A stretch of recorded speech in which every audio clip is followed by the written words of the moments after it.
There are stories that stay buried in the soil. Stories the wind still whispers about long after everyone's gone. This is one of them. Quiet farm, a loving family, and a mystery so chilling that even 100 years later, no one truly understands what happened there. They say evil leaves traces. But at this place, the only trace was a single trail of footprints. Footprints that led straight from the forest to the barn, and then stopped. No prints going back. No sign of who made them. Just an open field and silence. The family who lived there was called the Grubers.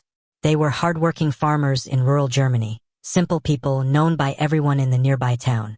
But what happened to them in the spring of 1922 still confuses historians, investigators, and true crime enthusiasts to this day. Because this wasn't just a disappearance. This was something darker. Someone had entered their home. Someone who knew the land. Someone who stayed behind, even after the family was gone. It began with strange signs. Noises in the attic, missing keys, and a maid who swore she wasn't alone in the house. And then, one night, the family vanished without a word. Days later, smoke still rose from their chimney. Animals were fed. Food had been cooked. But not a single living soul remained. It was as if whoever came there decided to stay. Even now, the land is empty.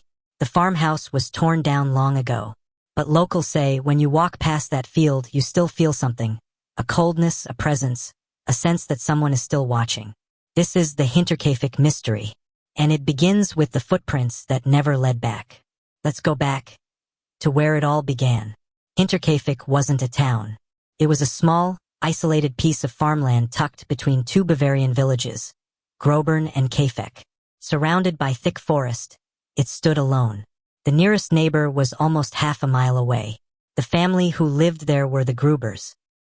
Andreas Gruber, 75 years old, and his wife, Kazilia, 72. They lived with their widowed daughter, Victoria Gabriel, and her two children, 7-year-old Kazilia and 2-year-old Joseph. They were quiet people, independent. They managed their own land, kept livestock, and mostly stayed away from village gossip. But, as with many families in small rural areas, there were rumors, whispers about family conflicts, old arguments, and strained relationships. Despite this, life at Hinterkaifeck went on normally for years, until early 1922. That was when small, strange things began to happen. It started with footsteps in the snow. Andreas Gruber noticed them one March afternoon, a single line of footprints leading from the woods straight to his barn. But what caught his attention wasn't their direction. It was that they never turned back. Someone had walked to the farm, but not away from it. Inside the house, the family began hearing noises, soft movements from above, as if someone were walking in the attic. Andreas searched several times, but found nothing. No tracks inside. No signs of forced entry. Then, one morning, they found a newspaper lying on the kitchen table. A paper from a town no one in the family had visited. No one had bought it, and no one knew how it got there. Shortly after, the house keys went missing. The family's maid, who had been with them for years, said she heard voices and footsteps when she was alone. She believed the house was haunted. Frightened, she quit her job and left.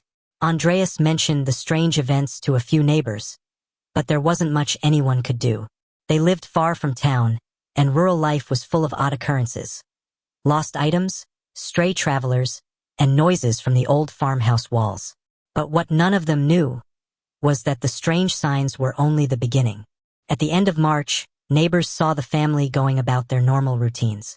The children attended school. Victoria was seen in the nearby town, buying supplies.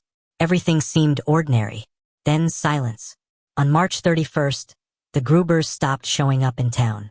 Mail began to pile up. The family missed Sunday service at church, something they never did. The postman noticed the house seemed quiet, though he saw smoke rising from the chimney. It looked like someone was still there. After several days without any word, neighbors decided to check. They approached the farmhouse. The animals were restless but healthy. The barn door was slightly open. Everything seemed oddly normal. When they entered, they realized something wasn't right. The family was gone. Food was left on the table. The fireplace was warm. And yet, there was no sign of life. The police were called. Investigators from Munich arrived soon after.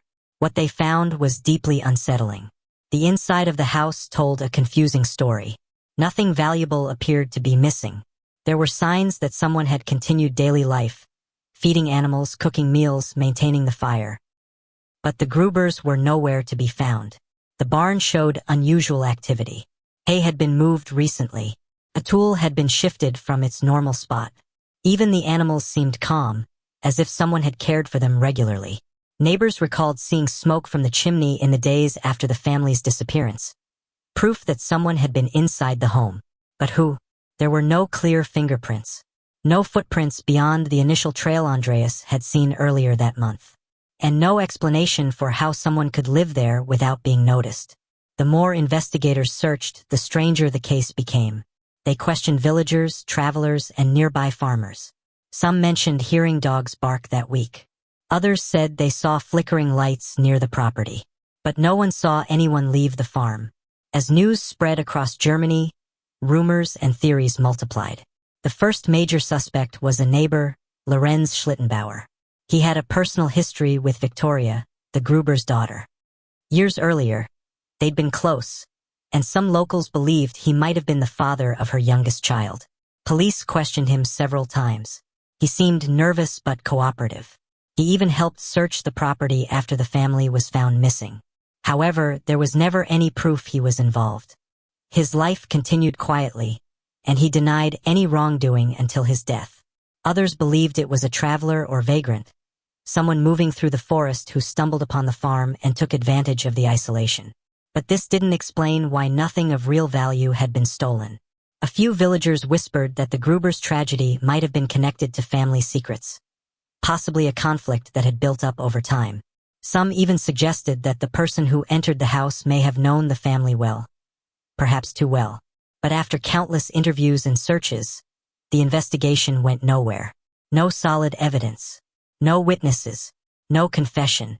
As years turned into decades, the case became one of Germany's greatest unsolved mysteries. The farmhouse at Hinterkaifeck was eventually demolished. A small memorial cross now marks the spot where it once stood, quiet, lonely, and surrounded by fields. Visitors say the area still feels heavy, as if the land itself remembers. Some describe hearing faint sounds, the creak of wood, a low hum of wind that seems to echo across the empty fields.